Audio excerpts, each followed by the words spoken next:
Hi, my name is Rich, and this is the FMCG Podcast, where we speak with some of the most interesting leaders of today that we can get our hands on and hear their insights into the category and also their product expertise. And today we've got Jess from Dalston's on the show. We're really excited to have Jess. We've had some samples before from Jess and reviewed them and checked out some of the Dalston's products, and they're really good. We really like them. Big shout out to the cherry there. That was the office favourite. And so today we're just going to be discussing all things soft drinks, emerging trends within that category, and also hearing a bit more about the Dalston story and Jess's take on some really interesting kind of advice around balancing, navigating that switch between sort of smaller brands and bigger blue chip experience in your career in sales. So Jess, thank you so much for coming on the show. We're really excited to get into this. Can you just give us a quick top line overview on your role in Dalston's and also kind of what you've been doing there today, if that's all right, just to get everyone introed into you? Yes, absolutely. Thank you for the intro. So I'm Jess. I'm the sales director at Dalston's.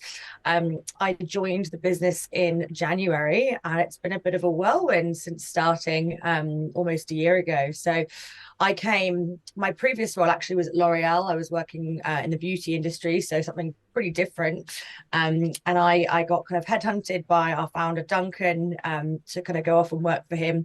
We were both ex-anthropology students, which I thought was kind of interesting, given it's a bit of a rogue degree, and got on really well. And I really bought into his vision. So felt like we could really do something fantastic together.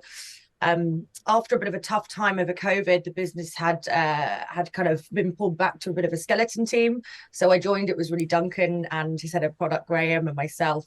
And we're now sort of a fully functioning team of 8 or 9, and we're consistently hiring. Nice. And really on a strong growth trajectory. So from then to now, I feel like things are worlds apart. I feel like we've got a real structure, a real team. We've got some real strong plans in place, and we're actually backing some more solid marketing and whatnot. Whereas when I joined, it was a little bit kind of hickory-pickledy and emergency account management. So there's been a real change there, but it's going fantastically. And I guess the biggest change is kind of distribution and growing the team. But it's been a bit of a whirlwind kind of 11 months. Oh, that sounds fantastic. It's like a really big challenge to get your teeth stuck into. Sounds like I'm well underway on it. I'm sure a lot of people that kind of watching and listening probably are familiar with Dalston's, but for those that aren't, can you just give us a headline sketch on Dalston's, the history, where the brand's come from, what it stands for? We essentially are a craft soda brand. So we've got a huge host of kind of USPs, but the key things really are that we are a healthier treat. We are a sustainable brand, but ultimately we really taste fantastic. We're not, a sparkling water. We're not a full flavored kind of full fat soda. We are a kind of better choice soda for you. We're an all natural product. There's no refined sugar, no nasties, no sweeteners added to the product. And ultimately the brand ethos is circulated around doing good and being sustainable and supporting small UK farms and whatnot. On top of that, we really are a local independent brand. So Duncan, the founder, is still with us. I think he's not passed away. He's still leading the business, and we really did come from grassroots. So the brand name Dalston's is because the product was born and bred in Dalston. Was sort of dreamt up by Duncan in the back of a nightclub in Dalston called Passing Clouds.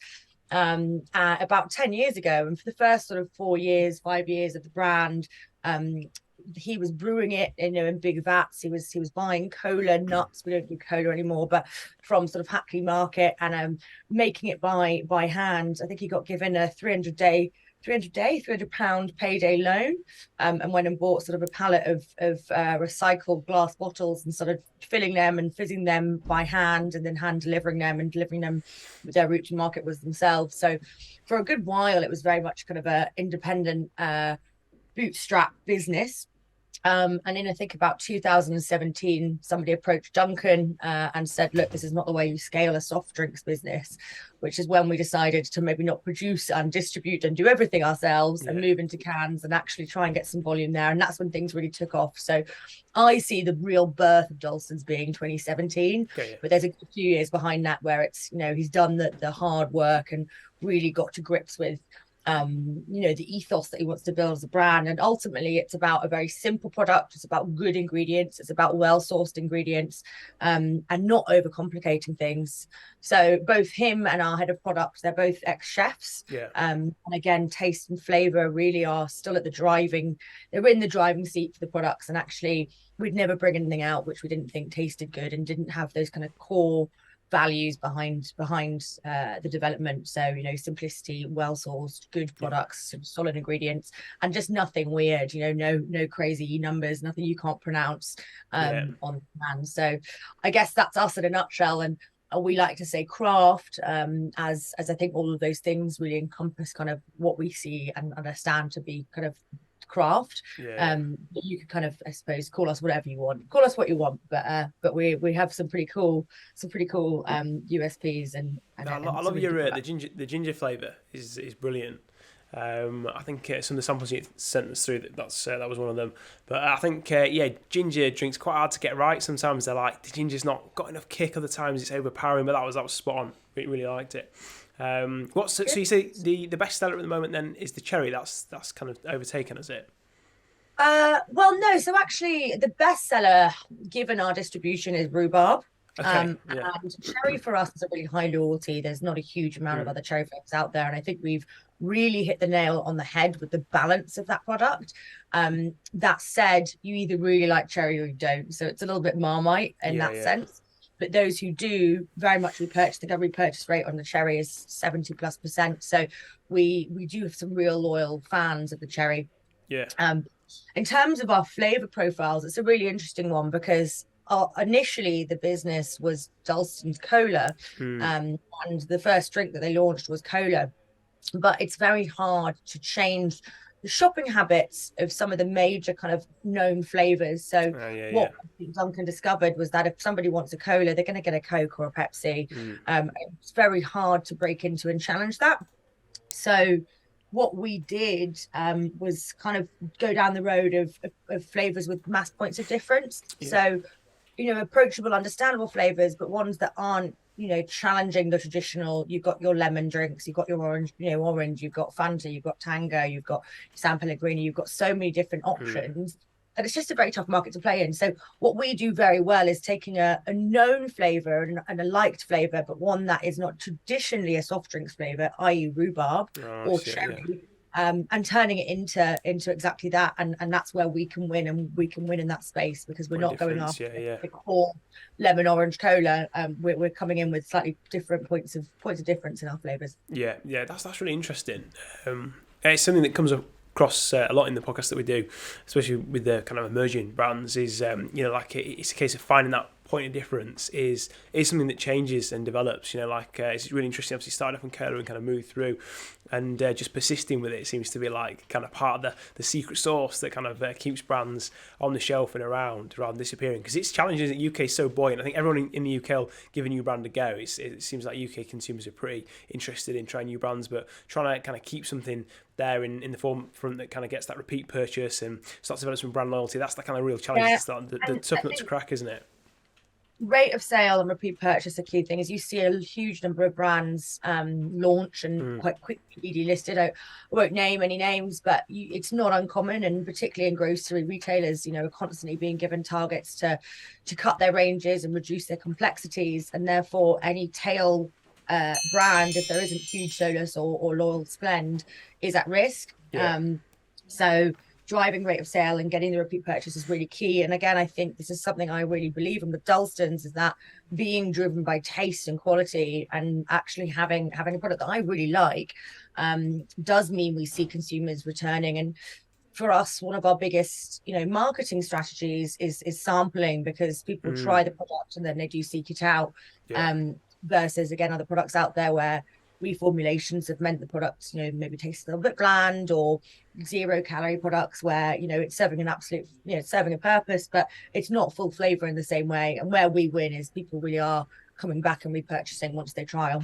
Yeah, that's really interesting. What about when it comes to like sort of channel focus? Like, how's the channel focus sort of emerged, shaped, developed? Because sometimes we'll speak to businesses and the very kind of clear point of difference is we're all about out of home. Other times people kind of play in that multi-channel kind of range straight off the bat. Like, how is sort of Dalston's approach kind of developing channel strategy? Because that's as much of a ball game, isn't it, as kind of looking at your point of difference in your marketing proposition. It is. I'm not the best at prioritizing because I want to win everywhere. I think that's been one of my problems this year. And actually, for me, a huge challenge. I've never worked in wholesale, really out of home. My career, I'm sure we'll come onto it, is very kind of grocery focused. So I've had to learn very quickly and learn on my feet, how the out of home channel works. But for us, we've got a really nice split. So I'll just give you a quick bit of background. So prior to COVID, the business was probably 60% out of home and 40% grocery. Of course, through the COVID period, we actually managed to flatline as a business. So our sales didn't decline, they just held steady. And that's because we had grocery listings. So we are in Asda, Ocado, Waitrose and Sainsbury's in our multi-pack formats. And that's what really propped up the business over COVID. So now it's sort of flipped around, and I'd say the grocery weighting is probably closer to 60%, and then out of home more like 40. But my aim for next year is very much to grow both, and I'd love to have a 50-50 split. For me, there are some really key accounts where you can really drive the brand and the brand fit. In some restaurants, we work very, very well with food. One of our big listings at the moment is tortilla, and actually getting a burrito and a Dalston's lemon, it work fantastically together. And we can do some really cool stuff with the marketing. And they're the accounts I actually get the most excited about. But then equally, as it always is, a big grocer is going to ultimately drive the majority of the volumes. So for us, in terms of priorities, it's very evenly split. And we very much we don't want to become an out-of-home brand or a grocery brand. For us, more and more with the trends that you're seeing, and particularly with this very tough period we're all facing into right now, more and more people are moving that out-of-home experience in-home. And you see that with, the resurgence of dine-in for £12, dine-in for £2, kind of dine-in kind of meal deals. And actually, a lot of people are more willing to treat themselves a little bit on their dine-in occasions and premiumize and increase what they spend slightly on their in-home experiences, because they're removing those out-of-home experiences. So for us, if we can create an out-of-home experience where you discover the brand and then bring that into the grocery sphere where you're kind of recreating that experience in home, but you have this out of home kind of association, that would be the kind of sweet spot. So you're meeting both. So yes, very, very important to have both elements, I think. So interesting. Obviously touching on the market trends there, like soft drinks is always emerging. It's one of the most exciting parts of FMCG, especially in impulse. And so what are you seeing are some of the kind of big headline trends in soft drinks at the moment? Gosh, well, it's at the moment, and I think it's changed a lot over the last few years. There's the obvious functional. So CBD is really hot property right now. Anything gut health related, so kombucha, cafe. Cafe is not really soft drinks, but and energy. So a lot of retailers are giving more space to their functional products, as they've been underfaced historically, and actually more and more people are aware and willing to kind of uptrend and upspend into those categories.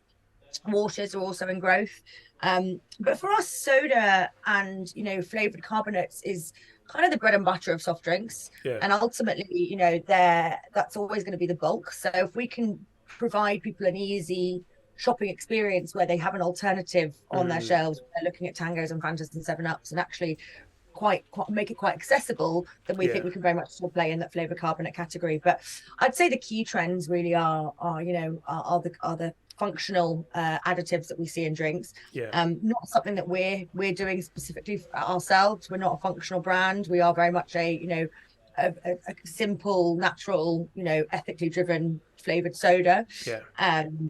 But I really respect what those brands are doing, and they're storming ahead in terms of distribution. The other thing I'd say, it's not really soft drinks, but low and no is a lot more space, and keep an eye out there. There might be some stuff happening next year, but yeah, they're probably the key ones you'd see at the moment. Nice. Okay, that's really interesting. I mean, you touched on it there around like kind of the future for Dalston's and where they're focused now. But yeah, where do you see? Oh, it sounds like you've done a huge amount in that first year, just coming in, like stabilising the ship, building the team. Sounds like a case study yourself. Like now that you kind of like got the foundations in, where do you see being sort of the next chapter for what you're doing at Dalston's and kind of the story there? I mean, there is so much distribution to go after. Yeah. I'm not going to sort of lay out my total strategy plan for next year, but No. Just touching the surface. Our brand awareness is nowhere near what it should be. I think Dalston should be covered in Dalstons. So, I think every food outlet and cafe and corner shop should have Dalston in Dalston. At the moment we're only in the back of store and in the big supermarkets, and we've not got the big guy either. But ultimately I want to bring the product front of store to drive trial and drive brand awareness. And at the moment it's repeat loyal customers who know we're there, but we're not necessarily able to disrupt shopping in the way that I'd like to. Now, it's hard when you're playing against the likes of Britvic, Nestle, Coke, Pepsi, the big guys. We are ultimately in a category that is very driven by massive JVPs with big corporates. So you do have to bring and offer something different to a retailer, whether it be a slightly different type of consumer. Are we bringing in more Gen Z shoppers or something different in the range that can't be replicated? So I'd like to say you'll see us more front of store next year in some of the big grocers. As well, I'd like, wherever you buy a burger or pizza, I'd like us to be available. And ultimately, distribution is the key one. There's also huge markets we've not gone after, export. I've only just started to touch this as well. We've got so much growth to deliver there. And ultimately, there's just so many leads and so many opportunities. And I just get a slightly bigger team hiring, by the way, a slightly bigger team to help kind of chase up all those leads and all those opportunities that seem to fall on our doorstep, because they're all there, and there's no shortage of avenues for growth. It's just about finding time to get round to them all and nurture each of our accounts. That's really interesting. Yeah, we did a podcast with Gareth Turner, ex Weetabix marketing director, who was like heading the ship there when they did the Beans and Bix campaign. And something that he said really stood out. He said that kind of one of the kind of the key things that everyone misses when they're trying to develop a brand is exactly like you said. It's the distribution piece. Like you want to find, everyone's like busy thinking about what's that kind of Hail Mary campaign that's just going to lift it. But actually, if you can get more eyeballs, more distribution, that's the big project, isn't it? 100%. I really, really believe in building brand awareness through distribution. As a brand, we're never really going to be able to afford to do a massive ATL TV campaign in the way the big guys are, which is something it's taken me a while to get my head around, having come from a big company. But distribution serves two purposes. One is eyes on product and more touch points to try. And as I mentioned earlier in our chat, trial and sampling is really important to us, because people do discover it through taste and actually repurchase, and they might trial it in a local corner shop or a cafe and then repurchase through a supermarket, equally in food venues and things like that. But also there's absolutely no point investing in massive amounts of marketing if there's no distribution, because you might have a big banner on a billboard somewhere, but if you can't find Dalston's within a 5-minute walk, you're not going to go out of your way to find it. So the distribution also unlocks the effectiveness of marketing campaigns.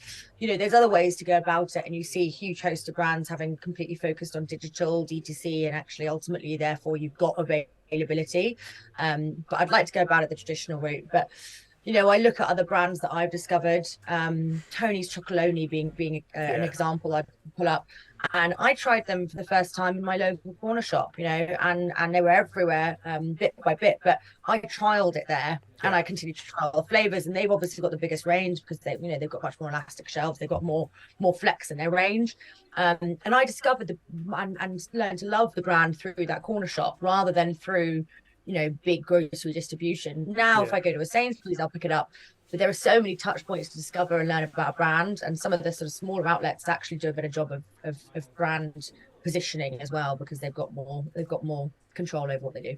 Yeah, right. No, that's really interesting. I mean, that segues quite nicely into my next question, which is say there's somebody listening and think, oh, that sounds really interesting, what Jess is talking about, like the story there at Dalston's. Like, what's your advice for people about the difference between sort of winning in a smaller business versus winning in a larger kind of blue chip? Because obviously you had experiences of both. Like, what are the sort of the opportunities, what's the differences? Because I think for a lot of people I speak to as a recruiter, they really like the idea of working for a startup, but there's always that nervousness about, oh, right, is it a safe move? Like, will I be able to do it without the wider support? Because in a big company, you've got so many different support functions kind of carrying you along. You're a lot less exposed. You're a lot less sort of like accountable for the whole end-to-end sort of chain with those retailers. But what's your advice to somebody kind of weighing up what it could be like to switch into an SME context? I mean, really good question. Thank you. I guess just super quickly, I'll run over my background. So I started my career in field sales in Diageo, and then moved into a kind of customer marketing role at Diageo.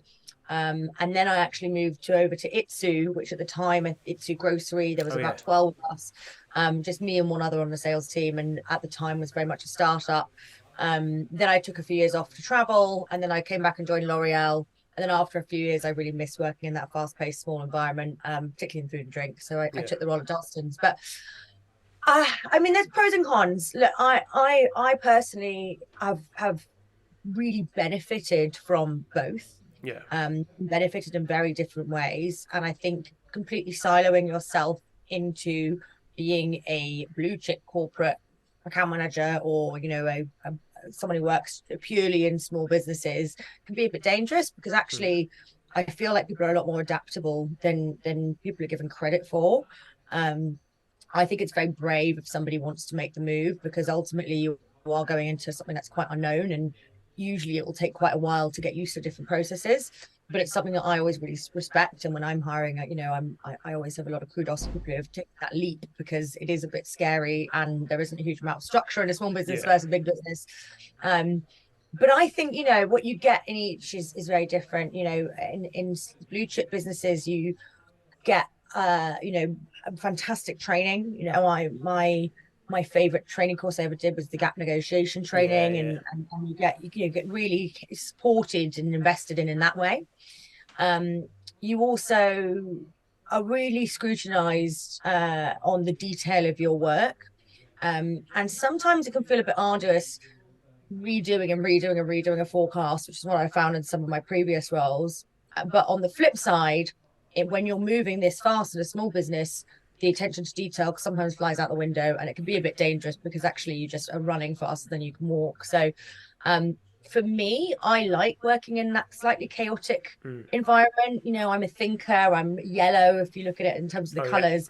And actually I like to hire people who are a bit more detail orientated, so we can kind of even each other out.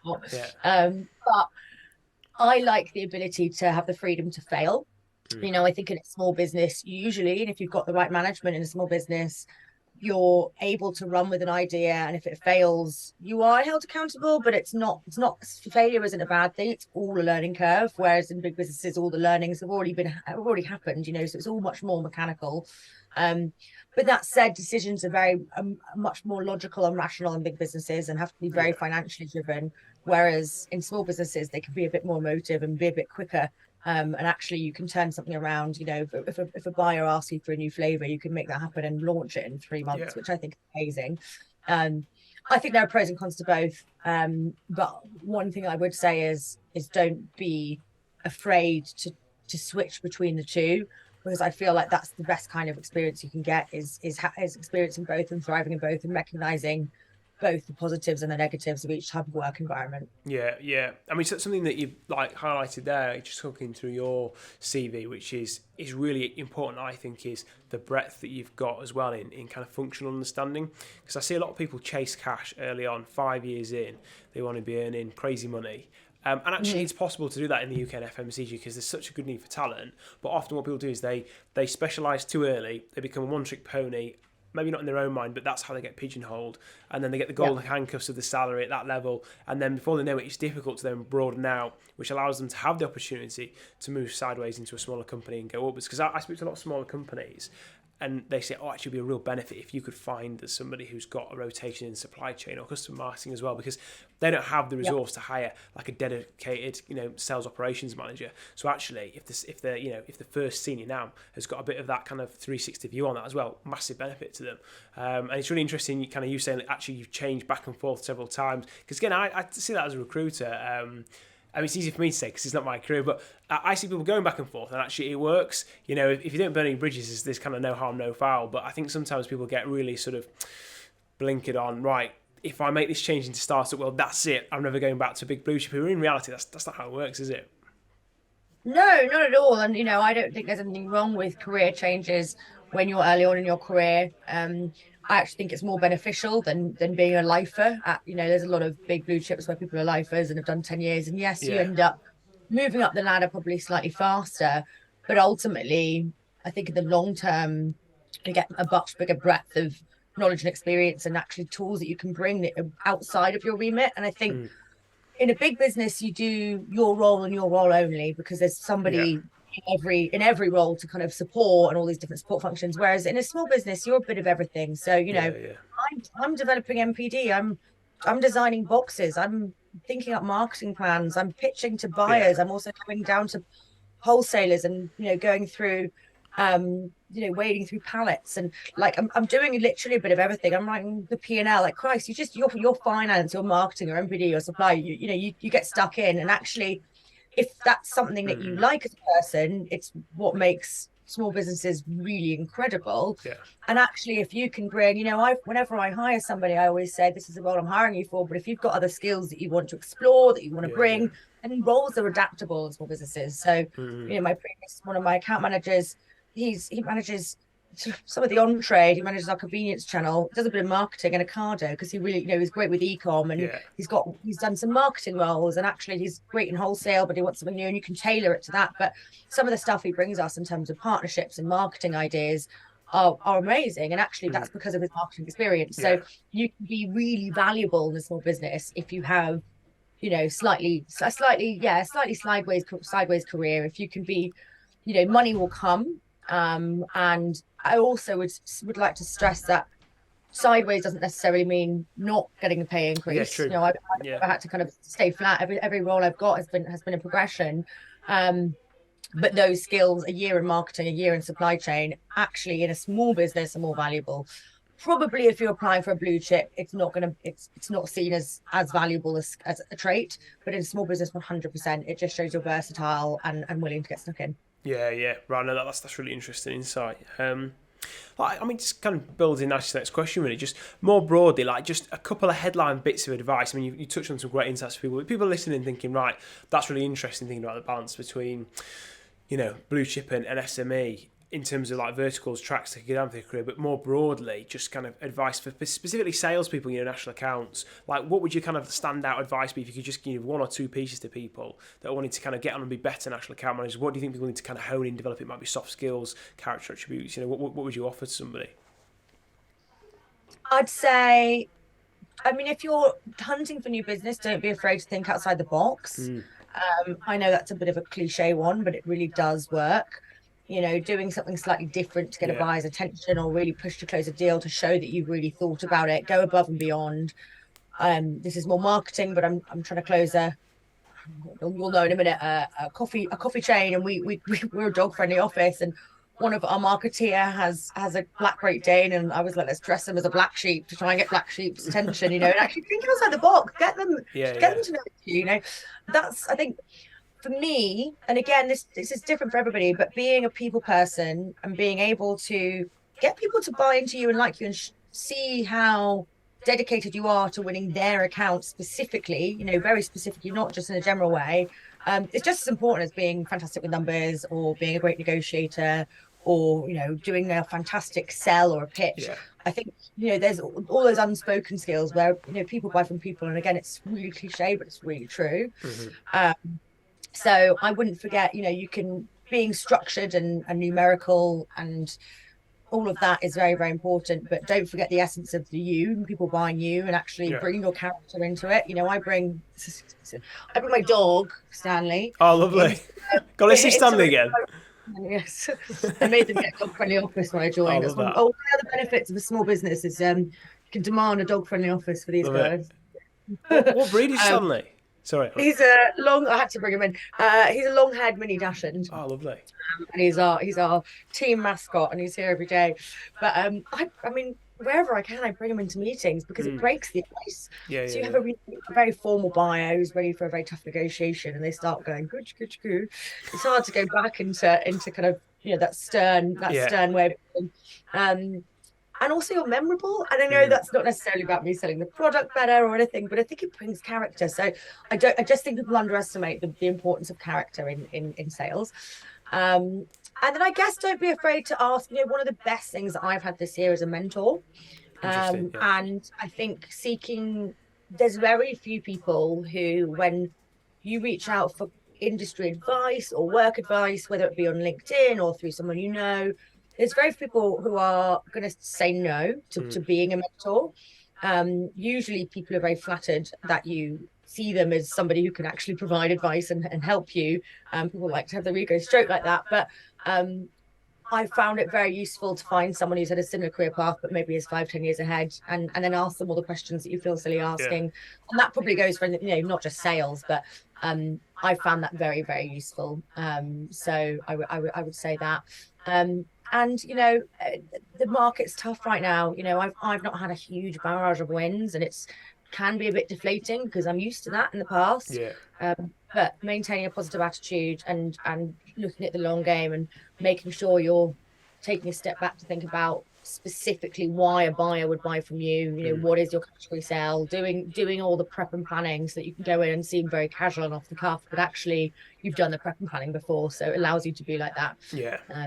I think I rambled a bit there, but yeah. No, honestly, all absolute gems. That was brilliant. Yeah, I think it's funny you mentioned the prep and planning piece. I mean, one of the biggest frustrations we have is people put a lot of effort into putting a CV together, developing rapport and alignment in that first stage interview, comes to a second stage presentation, and then the client for us is assessing that scenario, and they're thinking about how's this person going to be in front of the retailer or the customer, and then they're busy with work, so they just kind of half-ass. I get on with that person, I'm going to wing it on the presentation, and it's like you've got to have both of them. You've got to have that kind of personal connection that you've worked on, so you develop that alignment, you develop that personality, that memorability. But actually, it's not enough by itself. It's got to be like planning, prep. So that there's a lot going on underneath, and you can draw on it, then, can't you? Because you are off the cuff in your questions because you know the material, and people have confidence in that, then, don't they?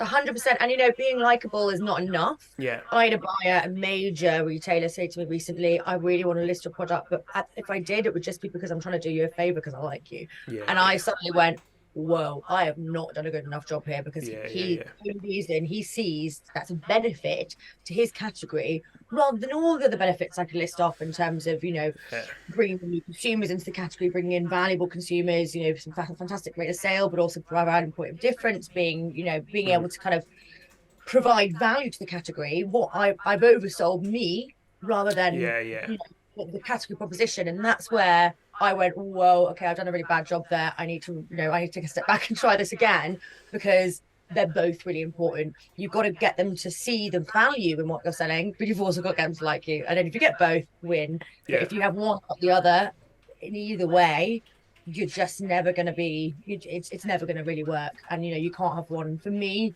they're equally as important. And the planning and prep that you do to familiarize yourself with somebody else's business before allows you to be that off the cuff kind of casual, colloquial person. But ultimately, it's in a slightly more planned way. Yeah, no, that's great. Well, I mean, there's loads of kind of insight there for people to get into, and that is really appreciated by us and anybody watching or listening. But I guess more just a spotlight for you in the business at the end, Jess. Like, what is going on at Dalston's that people are going to find it interesting? Say there's somebody listening to this, watching this, and they think, what, I'd love to reach out to Jess and just let her know I've listened to the podcast, appreciate it, but actually I'm interested in just kind of being kept abreast on opportunities at Dalston's. What do you think is exciting about Dalston's at the moment that people should know about if they're thinking about a career with Dalston's? Well, I just mean, for me, it's the number of opportunities that fall on our doorstep. Yeah. We are very much hunting them out, but there is just so much opportunity coming to us as well, which is kind of unheard of, particularly in the current climate. So we're on this fantastic growth trajectory. We have a really fantastic team. Like, honestly, it's a joy to come into the office. Everybody's very similar in the way that they, are quite jokey and supportive, and we all get stuck in, and it's just a really bloody nice work environment. Yeah. But ultimately, we've got some big plans for next year for MPD. We've got a huge number of new categories to go after, as well as increased distribution, which hopefully you'll be seeing soon. Yeah. And some really exciting promotions, and things like the on trade, where we've not really explored before as a mixer, and there's so much we can do with the product, as well as just the fact that it's just a simple proposition that works. It's the simplicity message, and actually we don't need to add vitamins or add XYZ functionality to the drink, because it's just a really good drink. And that sometimes is kind of what people just want. Not everybody wants the future. Sometimes people just want a really nice tasting drink. So there's still room for that. Brilliant. And you've got Stanley. Who else has Stanley? Emily Dalston. And who else has Stanley? Although I must warn you, when hiring and you tell people it's dog friendly, do ask what kind of dog before they come in, because we do now have a mini Dachshund and a Great Dane in a very small office. So you don't want to overdo it on the Great Dane front. That'd be space issues, wouldn't it? Yeah. No, they cheer you up immessely. And I've just ordered him a Dalston's outfit for the next meeting he comes to. I love so it. You know how that goes. Yeah. Well, I guess people can follow you on all the usual places, can they? Instagram, all that kind of good stuff, LinkedIn. Yes, absolutely. Please, if anybody wants to add me on LinkedIn, it's Jessica Harris-Voss. Instagram, please do follow Drink Dalston's. And even, just hit me up on LinkedIn if you want some advice, or if you want to get in touch further. I'd absolutely love to hear people's feedback. So yeah, please do.